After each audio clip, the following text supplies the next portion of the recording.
ninamwapia yule ambaye amenyanyua mbingu 7 pasina nguzo, pamoja na usanii wake, pamoja na usupasta wake, kwa kuwa amefariki hali ya kuwa hakusema la ilaha illa Allah Muhammadun Rasulullah, maswali yale hakuyajibu na kamwe hatoweza kuyajibu, na si yeye bali yoyote atakayekufa na imani isiyokuwa sahihi ya Kiislamu, hakika atashindwa kabisa kujibu maswali ambayo atakumbana nayo mwanadamu siku ya kwanza kabisa atakapoingizwa katika kaburi lake. Hali ni ngumu. Virungu vilianza kumwagwa tokea siku analazwa, pamoja na marumaru zilizowekwa ndani ya kaburi lake. Wallahi, ukelele anautoa mheshimiwa yule, tungelisikia tungezimia sisi sote katika ulimwengu huu. Lakini kabla ya kuingia katika hadithi iliyozungumzia maswali atakayoulizwa mwanadamu kaburini mwake, Ijumaa iliyopita nilikwambieni kuna aya nilipoisoma katika suratul Dukhan ilinipa faraja, lakini kwa sababu ya mapungufu na udhaifu wa kibinadamu aya ile sikuikumbuka tena kuitaja katika khutba iliyopita. Wacha leo tuitaje aya hiyo na tuisome, iwe faraja kwa Waislamu wote duniani popote pale walipo. Allah anasema katika suratul Dukhan, فما بكت عليهم السماء والأرض وما كانوا منظرين. Pamoja na kuliliwa na watu na viumbe, lakini mbingu hazikuhuzunika na ardhi hazikuhuzunika. Mbingu haikuwalilia wala ardhi vile vile haikuwalilia watu kama hao. Katika aya hii tunapata faida ya kuwa wako watu ambao watakapofariki, acha wanadamu kuwalilia, mbingu na ardhi pia vitawalilia. Wa hakadha mafhumu al-mukhalafa wa bididdiha tatabayanu al-ashya'u. فما بكت عليهم السماء والأرض. kasome katika suratul Dukhan ukurasa wa mwisho, kabla ya ukurasa wa mwisho, Allah alipomzungumzia Firaun na watu wake na neema alizowapa, akaleta aya hii akasema, fama bakat alaihimus samau wal ardu, mbingu hazikulia kwa ajili yao na ardhi hazikulia kwa ajili yao. Mbingu 7 na ardhi 7. wa makanu mundharin, na hawakuwa wenye kupewa muda ili waendelee kuleta katika ufisadi. Naam, hawakuwa wenye kupewa muda ili waweze kuekti mafilamu na mapicha yaliyo machafu kabisa yenye kuharibu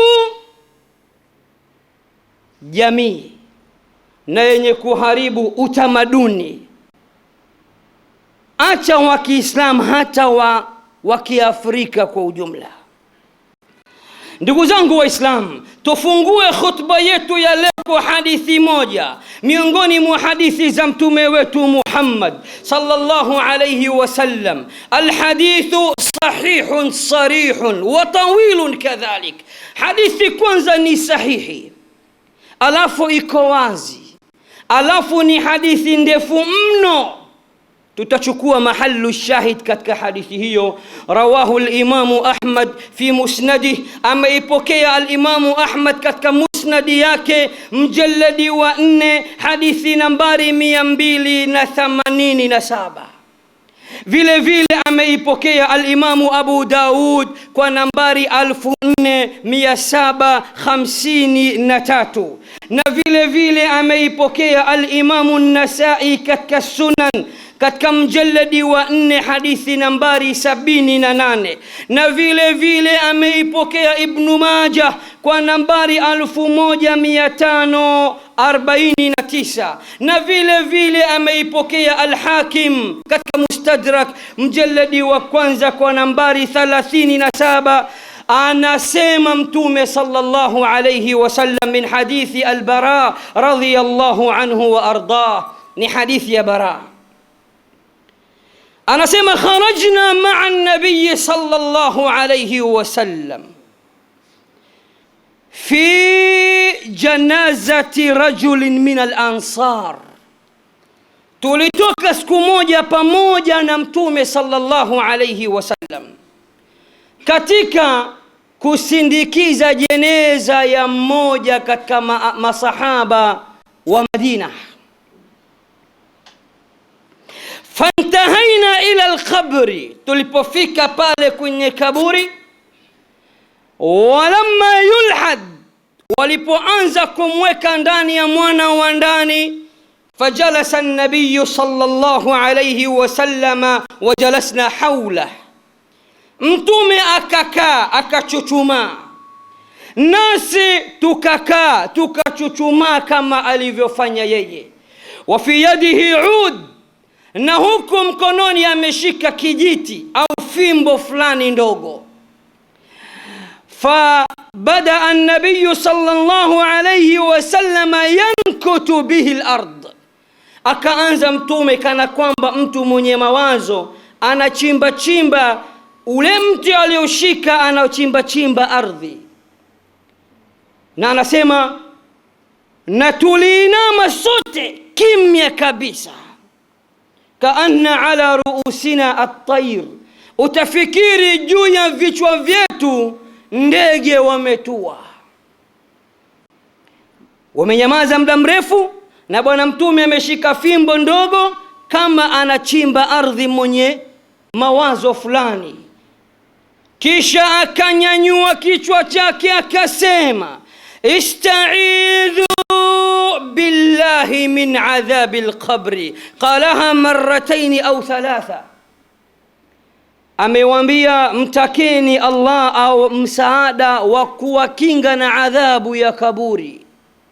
Amerudia mara 2 au mara 3. Hadithi ni ndefu mno, na khutba hii ya leo nitashindwa kukusanya hadithi zote zinazozungumzia adhabu za kaburi. Na kwa mujibu wa Qur'ani na sunna za Mtume Muhammad, adhabu za kaburi ni kitu kilichothibiti ndani ya Qur'ani na ndani ya sunna za Mtume Muhammad. Na yoyote mwenye kupinga adhabu za kaburi na akawa si mjinga, ni mwenye kuelewa, na akawa ni timamu wa akili, hakika anakufuru na anatoka katika mila ya Uislamu.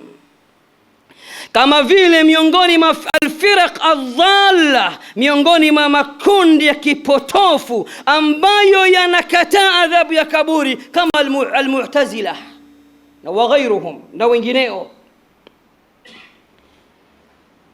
Mahallu shahid, Mtume ameeleza mtu roho inapomtoka akaenda, lakini nachukua pointi yangu ya maswali. Mtume kasema atakapoingizwa mule ndani kaburini, fatuadu au fayuadu ilayhi ruhu, roho yake sasa itarejeshwa kwake akiwa tayari ameshaingizwa katika nyumba yake au chumba chake cha milele.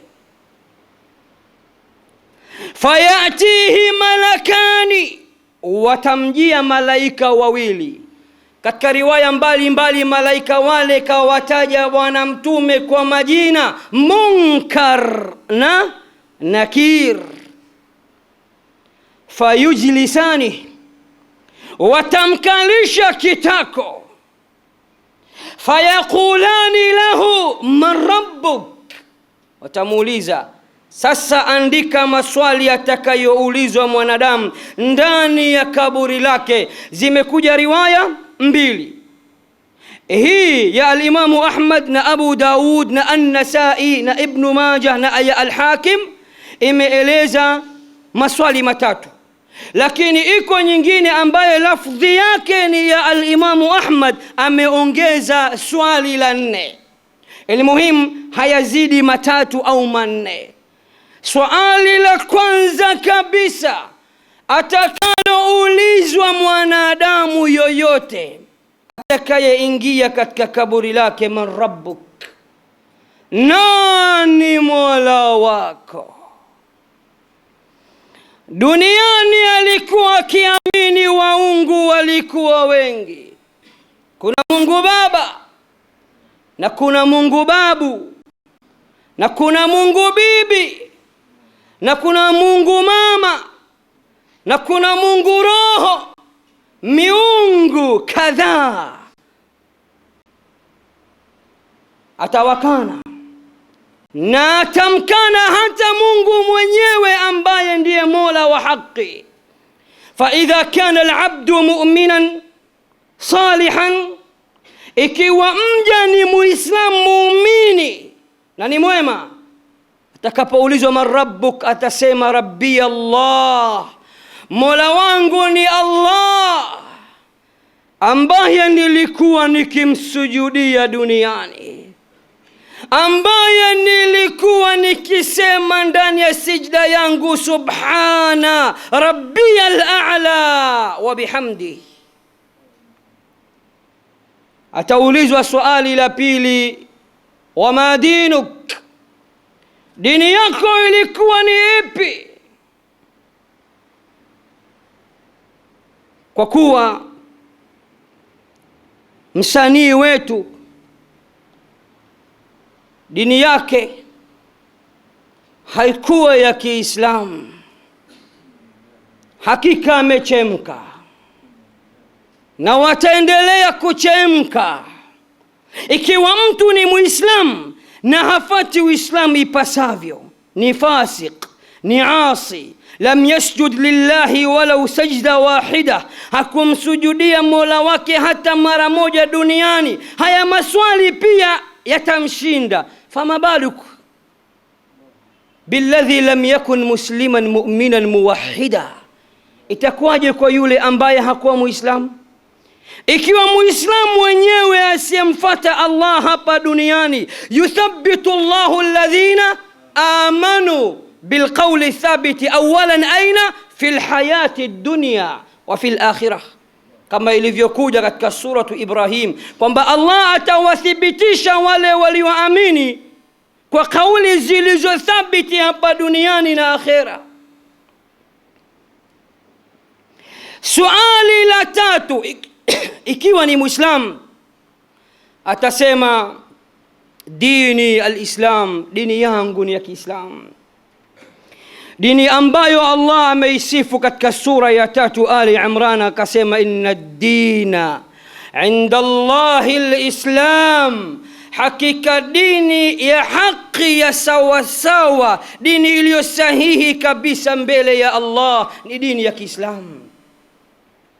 Katika sura hiyo hiyo Al Imran akasema tena, waman yabtaghi ghayra al-islami dina falan yuqbala minhu wa huwa fil akhirati min al-khasirin, yoyote mwenye kufata taratibu, nidhamu, dini isiyokuwa ya Kiislamu hatokubaliwa na akhera atakuwa miongoni mwa wale waliokula khasara.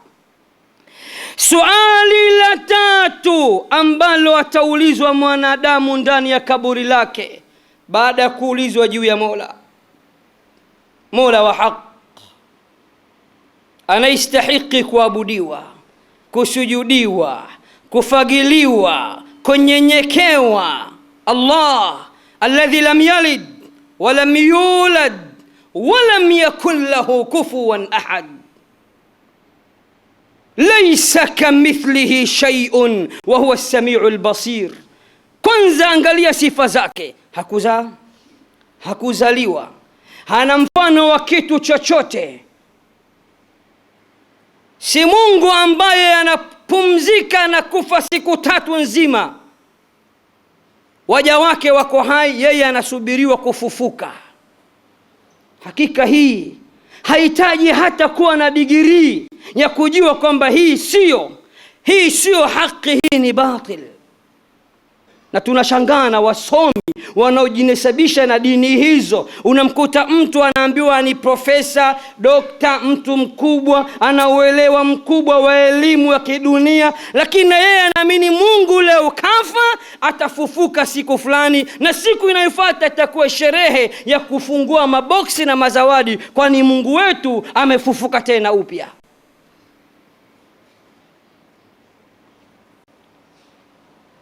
Swali la pili, dini yake.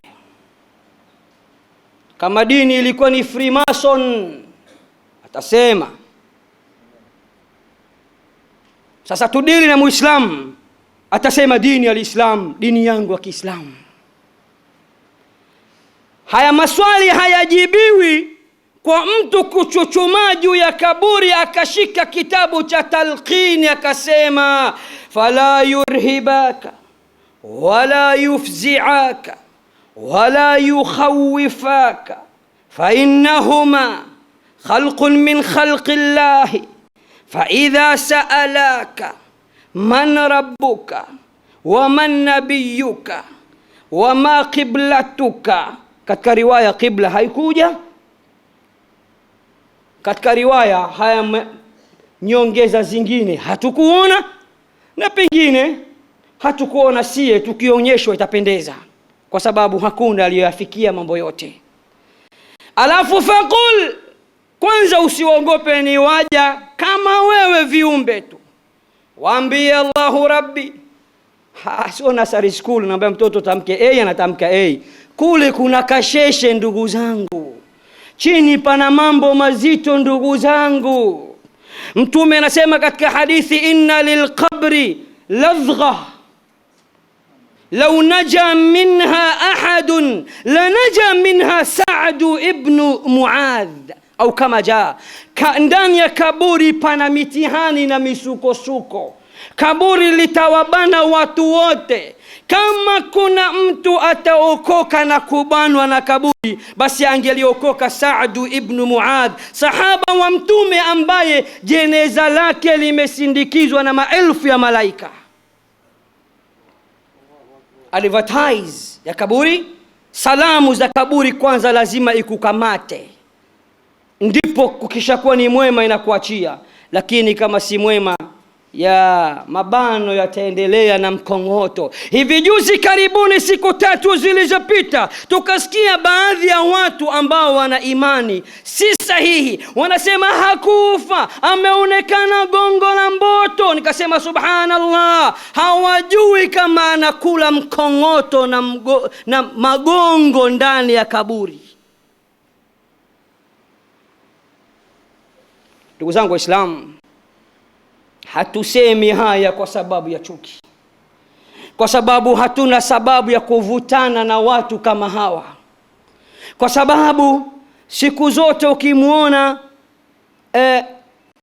msanii, mwimbaji na mcheza mpira wanagombana, utashangaa wamekutana wapi wakati anga zao si moja.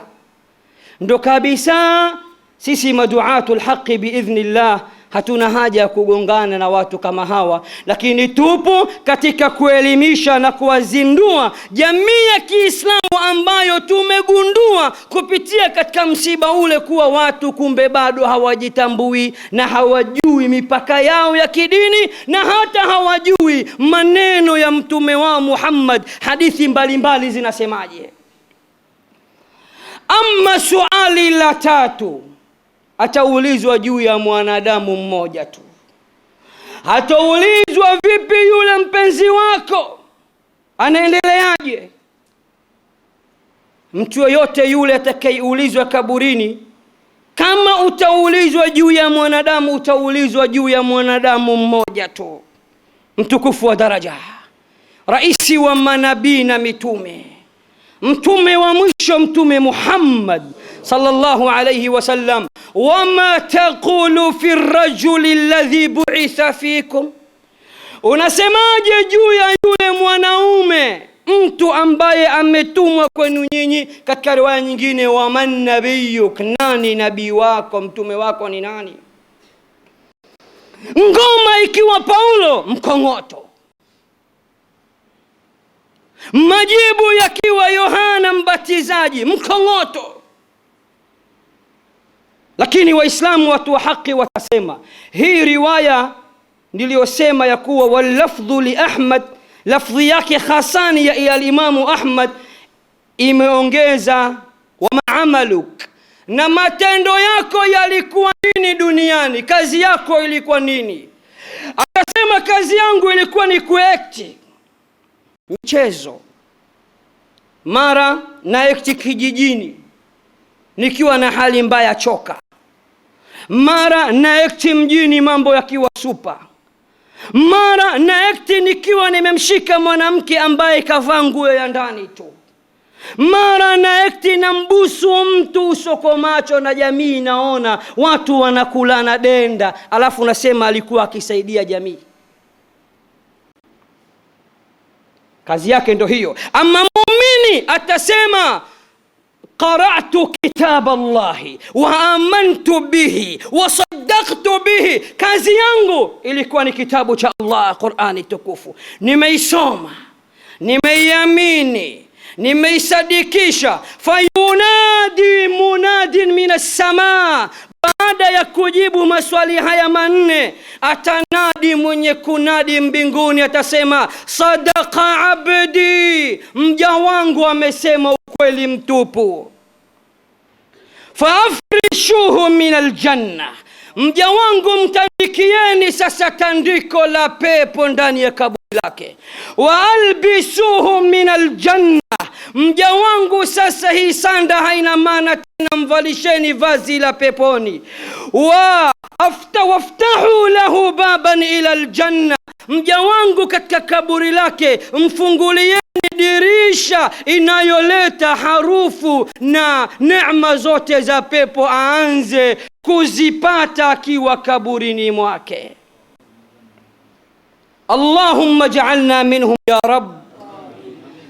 أما الكافر، أما كافري، فروى البخاري ومسلم من حديث أنس.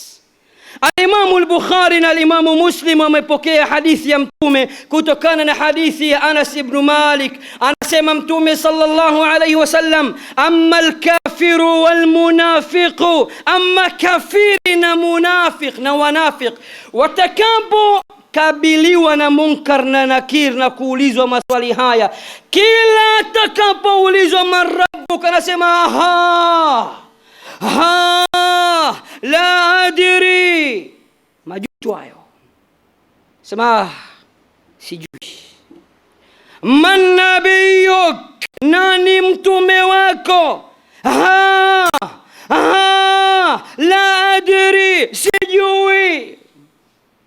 Katika riwaya anasema kuntu aqulu ma yaqulu an-nasu, nilikuwa nikisema kama wanavyosema watu, nilikuwa nikisikia tu kuna mtume anaitwa Muhammad, watu wakisema sema pale Buguruni, Sinza, ukirudi kidogo wapi walikuwa wakisema Muhammad, nilikuwa nikisikia tu mimi lakini sijui.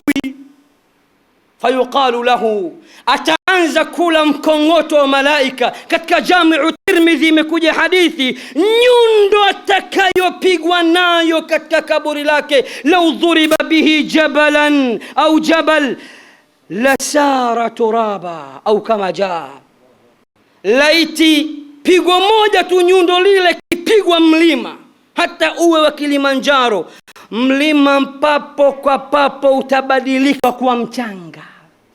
Fikiria sasa anapigwa nalo mwanadamu, si kwa masiku machache, ni kuanzia pale alipoingia kaburini ila qiyami saa, mpaka saa ya kiyama itakaposimama.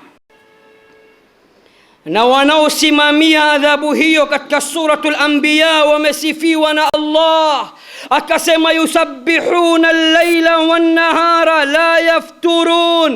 la yafturun kwa te na sio kwa te. Ikiwa la yafturun kwa te, hawafuturu yafturu, ina maana wamefunga hawa, lakini la yafturun kwa te minal futuri, nayo katika lugha ya Kiarabu ni ganzi, na hawachoki na hawapigwi na ganzi malaika hawa. Akasema sasa malaika watamwambia, la daraita wala talaita, hukujua na hukutaka kujua, hukutaka kumwelewa huyo nabii, hukutaka kumwelewa huyo Mungu mmoja, hukutaka kuielewa hii dini ya haki. Wallahi masala ni mazito kabisa katika kaburi. Moja ya masiku Mtume akiwa na farasi wake akapita katika hait inayomilikiwa na Bani Najjar, akiwa juu ya farasi wake. Farasi akataka kumrusha Mtume Muhammad. Kwa sababu gani? Karibia na bustani lile au eneo ile kulikwepo na makaburi 3 au 4 au 5. Farasi na wanyama Allah kwa idhini yake wanajua yanayojiri makaburini na kusikia live. Farasi anataka kumrusha Mtume Muhammad na kumdondosha, mpaka Mtume akauliza, man haula, man ashabu hadhihi alqubur, ni nani hawa watu waliomo ndani ya makaburi haya? Akaelezwa, akaambiwa ni watu waliokufa na imani ambazo si za Kiislamu, za kishirikina.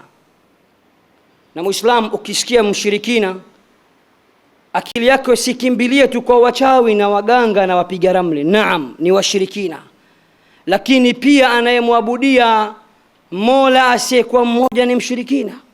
Wanaomwabudu Uzair ni washirikina, wanaomwabudu Yesu ni washirikina, kwa mujibu wa Uislamu na Qur'ani na mafundisho ya Mtume Muhammad. Kama kumaindi imaindi Qur'ani, kama kumaindi maindi Mtume Muhammad sallallahu alayhi wasallam, ambaye ndiye aliyetufundisha mafundisho haya yaliyo sahihi kabisa. Fayudrab bimatraqah min hadidin, atapigwa kwa nyundo ya chuma. Katika riwaya nyingine imeelezwa ilivyo, lakini insha Allah tuombeane, iko siku biidhnil Maula jalla fi ula tutapanda na mada moja tu kuthibiti kwa adhabu ya kaburi na kuleta aya chungu mzima na hadithi chungu mzima zilizo sahihi za Mtume wetu Muhammad kuthibitisha hilo kwamba lipo. Fayasihu sayhatan wahida, atapiga ukelele mmoja wa kimataifa, kwa sababu walikuwa na yeye wa kimataifa.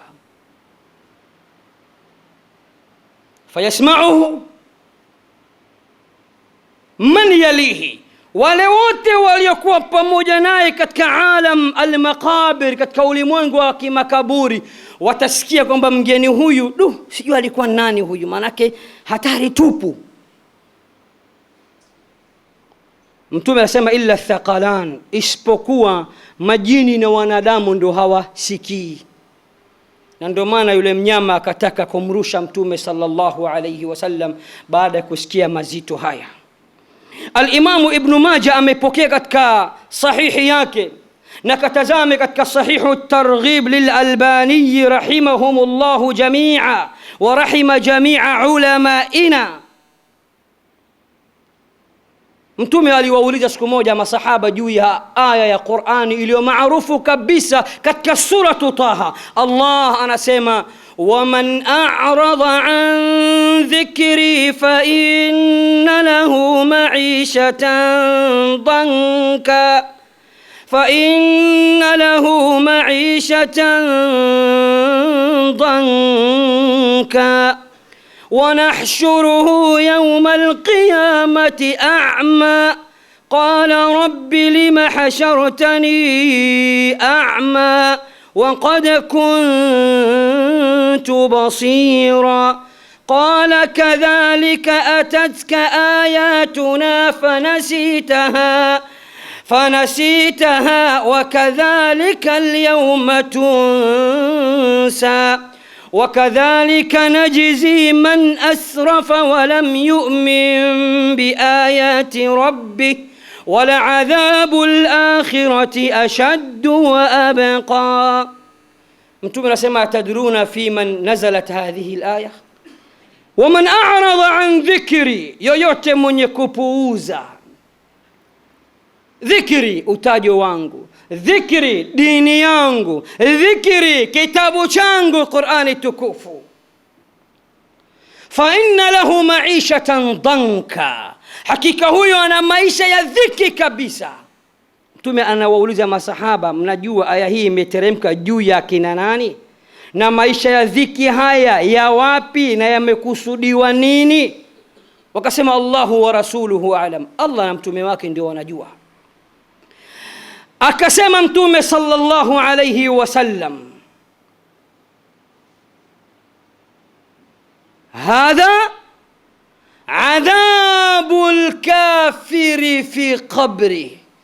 Aya hii inaweka wazi kabisa kuadhibiwa kwa kafiri ndani ya kaburi lake. Kisha Mtume akaapa akasema, walladhi nafsi biyadihi, ninamwapia yule ambaye nafsi yangu mimi ipo mikononi mwake, innahu yusallatu alayhi 99 taninan, atasalitishiwa tanini 99. Kisha akamwambia, tadruna matanin, mnaijua hiyo tanini ni nini? Kisha akajibu yeye mwenyewe akasema, 70 hayya likulli hayyatin 7 ruusin yalsi'unahu wa yakhdishuna, au kama jaa.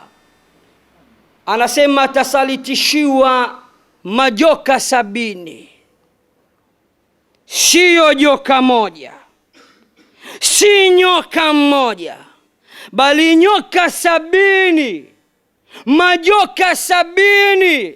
Lakini cha ajabu na cha kushangaza, majoka haya ni ya aina yake, kana kwamba yameumbwa special kabisa, khas kwa ajili tu ya makaburini. Joka wa aina gani? Ana maajabu gani? Wanakwenda kufanya nini? Yapi hivi sasa yanayojiri katika makaburi ya Kinondoni na ya Tambaza na ya Temeke Mikoroshini na ya Kisutu na kwingineko? Yapi? aqulu ma tasma'un wa astaghfirullaha li wa lakum fastaghfiruhu innahu huwa al-ghafurur rahim wa huwa al-barrul karim. وأصلي وأسلم صلاة وتسليما يليقان بمقام أمير الأنبياء والمرسلين نبينا محمد صلى الله عليه وسلم. أما بعد، إخوة الإسلام والإيمان، أحباب رسول الله، ها أنا أعود إليكم أوصيكم وأوصي نفسي المقصرة في حق الله بتقوى الله، وأسأل الله العلي العظيم أن يجعلنا من المتقين ومن المخلصين birahmatika ya arhamar rahimin. Ndugu zangu Waislamu, ninarudi tena kwenu kwa mara ya pili na kukuhusieni tena kwa mara ya pili na kuihusia nafsi yangu yenye udhaifu mkubwa na mapungufu chungu mzima, ya kwamba Allah sote atupambe kwa ikhlasi na uchamungu na afya zilizo njema na kinga tosha kabisa kutoka kwake huko mbingu ya 7. Mtume sallallahu alayhi wasallam anafafanua aya, na yeye ndio mfafanuaji wa aya. Mfasiri wa kwanza wa Qur'ani ni Mtume Muhammad. Allah ameyathibitisha hayo ndani ya Qur'ani. Katika suratu Nahli, Allah jalla fi ulah anamwambia mtume wake Muhammad, wa anzalna ilayka dhikra litubayyina linnasi ma nuzila ilayhim, na tumekuteremshia Qur'ani ewe Muhammad ili uweze kuwabainishia, kuwafafanulia watu kile kilichoteremshwa juu yao. Anafafanua mtume, fa inna lahu ma'ishatan dhanka, maisha haya ya tabu na ya shida na ya dhiki ni yapi? Akasema ni adhabu ya kaburi. Na hii ni aya miongoni mwa aya zinazothibitisha adhabu za kaburi, na Allah atukinge nazo ya Rabb. Kisha akasema ni adhabu ya kaburi kwa makafiri. Akaapa kwa yule ambaye nafsi yake yeye iko mikononi mwake, naye ni Allah, bingwa wa mabingwa, aliyenyanyua mbingu saba pasi na nguzo, ya kwamba makafiri watasalitishiwa majoka 70 katika makaburi yao. Kila joka mmoja ana vichwa 7. Watakuwa wanawatesa na kuwagonga na kuwaparua ndani ya makaburi yao. Ni adhabu mtindo mmoja mpaka kiyama itakaposimama. Na aya zingine zinazothibitisha kuwepo kwa adhabu ya kaburi, alhaakumut takathur hatta zurtumul maqabir kalla sawfa ta'lamun thumma kalla sawfa ta'lamun. Yaqulu Abdullah ibn Abbas ترجمان القرآن وحبر هذه الأمة، عبد الله بن عباس مفسر مكubwa قرآني na mwanachuoni na kigogo na superstar wa ummatu Muhammad sallallahu alayhi wasallam. Hawa ndio wanastahiki kuitwa ma superstar in sahha at-ta'biru. Anasema alhaakum at-takathur, medanganyika na uwingi wa kutafuta uwingi wa maisha mazuri hapa duniani na mali kwa wingi, mkaghafilika na masala ya Allah na dini ya Allah, hata zurtumul maqabir, mpaka mkajikuta umauti umewafikia ghafla na tayari mmezuru makaburi, bimaana mmejikuta mshazikwa, mmefariki, hali ya kuwa mmesahau chochote katika mambo ya Mola wenu duniani, nyinyi na dunia tu. Kalla sawfa ta'lamun, sivyo mtakuja kujua vizuri humo ndani. Akasema Abdullah ibn Abbas, hii kalla sawfa ta'lamuna ya kwanza ni adhabu ya kaburi. Thumma kalla sawfa ta'lamun, kisha mtakuja kujua tena baada ya kufufuliwa adhabu kuu ya moto ilivyo. Miongoni mwa aya zinazothibitisha kuwepo kwa adhabu ya kaburi ni ile aya iliyokuja katika suratu Ghafir. Firaun na watu wake, kundi lake na jeshi lake, asilimia kubwa kabisa tunajua ya kuwa maiti zao hazikupatikana, bali zimeliwa na wanyama.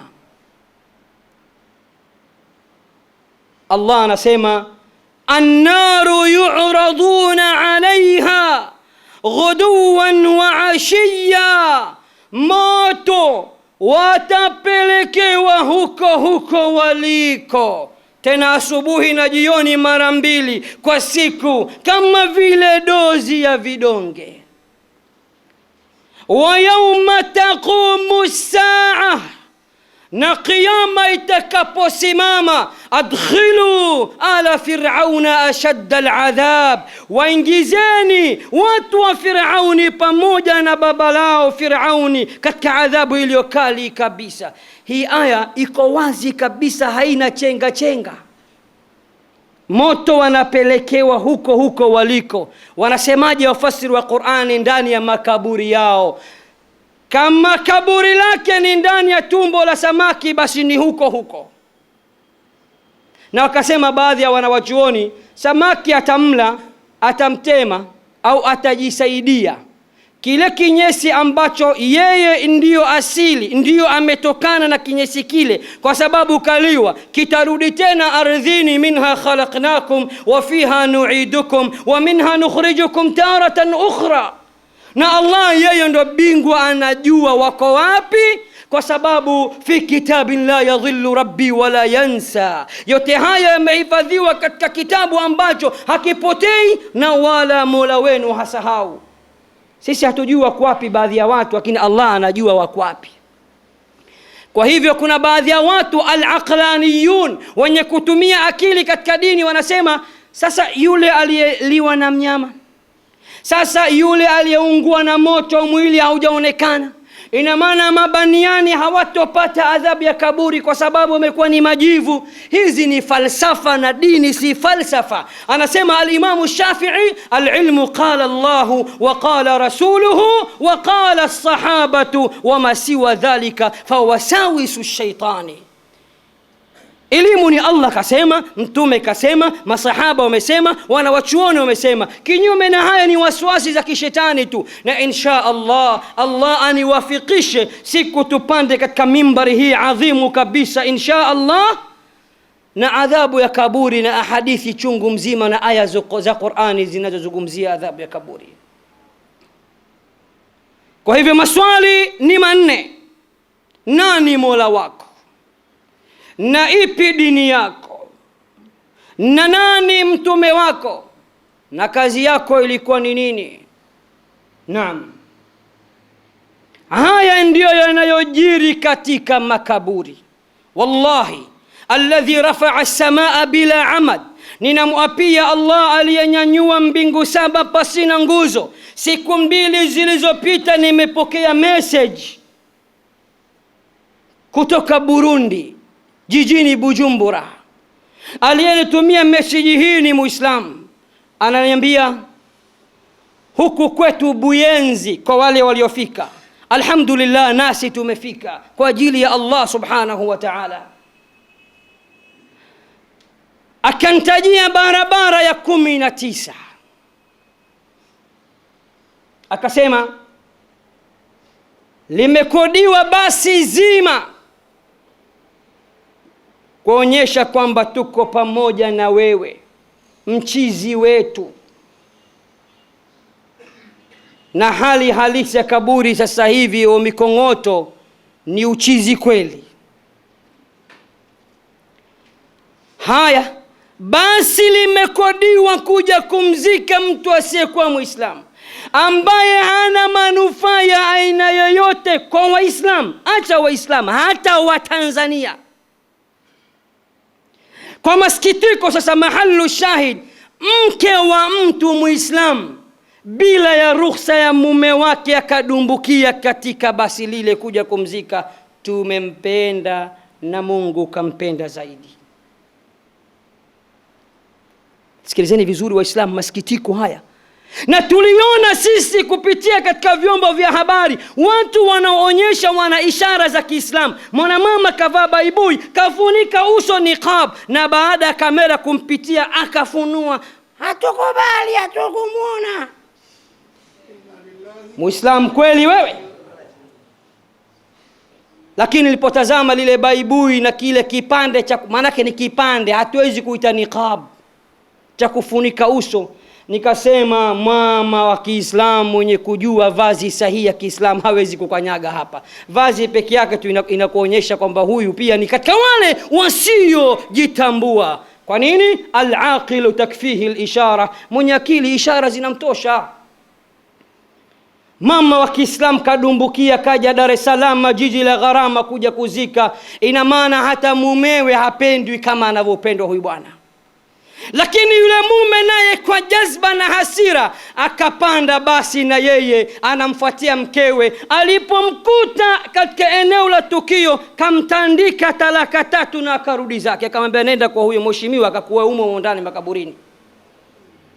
Message ninayo na nimetajiwa mmoja katika waliofuatilia tukio hilo, aliyekuwa mufti wa Burundi, Sheikh Abu Bakar. Ni Sheikh mzuri sana, ni mwanawachuoni wa Ahlus Sunna wal Jamaa, na ni mtu ambaye ni mutawadhi sana. Anapatikana maeneo pale ya Uarabuni, msikiti maarufu kwa Gaddafi. Hilo pia alinitumia hiyo message ameagusia.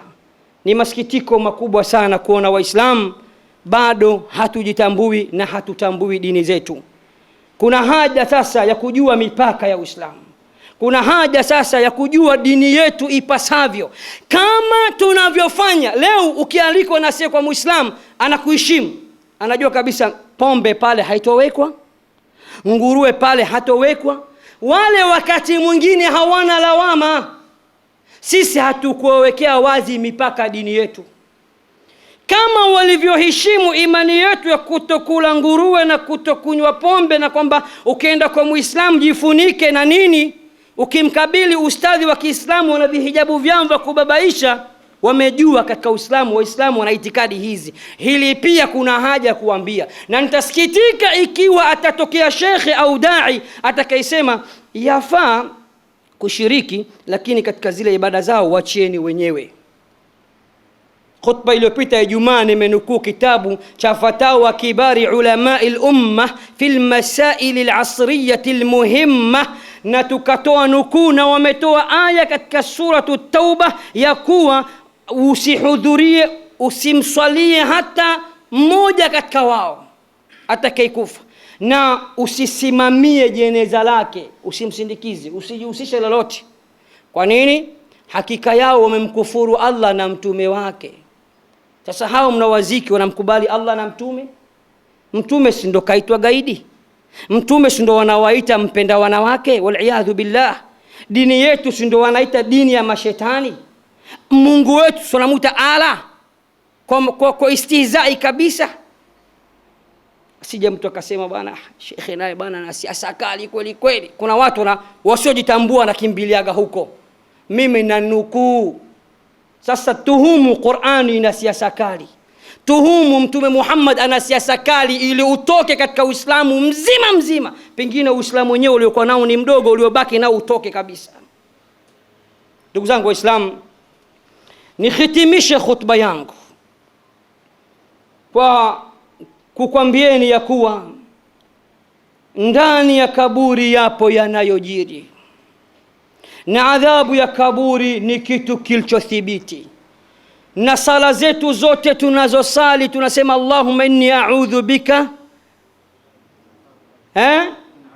min adhabi al-qabri wa min fitnati al-mahya wal-mamat wa min fitnati al-masih ad-dajjal. Mtume alikuwa akijikinga na adhabu ya kaburi, nasi akatufahamisha tuige sunna hiyo, tumuombe Allah atukinge na adhabu ya kaburi. Na kuzikwa na watu wengi si inshu, kwa sababu 90% ya wanaokwenda kuzika hawamnufaishi chochote maiti yule, hata kumwombea dua. Hata Waislamu leo wanakufa Muislamu, tazama watu waliokuwa nje ya msikiti ni wengi kuliko wanamsalia yule maiti. Wale nje wana manufaa gani? Tasema jamaa bwana alikuwa bwana alikuwa maarufu. Haya, umaarufu unamsaidia nini? Kapata watu, hao watu waliingia, walichukua udhu, walimswalia takbira 4, walimwombea dua. Unakuta wazikaji ni wachache, wengine wengi ni wasindikizaji na wanafuata mkumbo. Na narudia tena kusema kifo ni haki, na Muislam hatakiwi kumcheka mtu kwa sababu kafa. Kuna baadhi ya watu hata katika Waislamu tupo ambao tunatamaniana kufa, kwamba jamaa angekufa ningefurahi sana. Atatangulia, wewe utafuata nyuma. Na ndio Allah hapa kaonyesha kwamba yeye ni bingwa wa mabingwa, katupatia wanadamu, hamna jinsi zaidi ya kufa. Hatumcheki mtu kwa kufa, bali tunawahurumia wasiokuwa Waislamu kwa kufa na imani isiyokuwa ya Kiislamu. Na pia tunawahurumia Waislamu wasiojitambua na kutambua mipaka yao ya kidini na kushiriki hata katika mambo ambayo haiwahusu. Usiangalie sijui milioni ngapi zimepatikana, zote hizi hamna kitu. Fala tu'jibuka amwaluhum wala auladuhum inma yuridu Allahu an yu'adhibahum biha fi dunya wa tazhaqa anfusuhum wa hum kafirun. Ni aya mbili zilizokuja katika suratu Tauba. Tumombe Allah subhanahu wa ta'ala asitufishe katika ulimwengu huu isipokuwa sisi ni Waislamu, tena Waislamu ambao Uislamu wao umekamilika. tena waumini wa kweli, na atufishe kifo cha اللهم إننا نعوذ بك من عذاب القبر ومن عذاب فتنة المحيا والممات ومن فتنة مسيح الدجال. اللهم نور قبورنا، اللهم نور قبورنا، اللهم ارحمنا إذا صرنا من أصحاب القبور، اللهم ارحمنا إذا جاءنا ملك الموت، اللهم ارحمنا إذا حملونا أهلنا على الجنازة، اللهم ارحمنا إذا غسلونا، اللهم وارحمنا إذا ذهبوا بنا إلى المقابر، واسع لنا مدخلنا، اللهم اغسلنا بالماء والثلج والبرد، ونقنا من الذنوب والخطايا كما ينقى الثوب الأبيض من الدنس، وأبدل لنا دارا خيرا من دارنا وأهلا خيرا من أهلنا. ربنا اغفر لنا ولإخواننا الذين سبقونا بالإيمان، ربنا اغفر لنا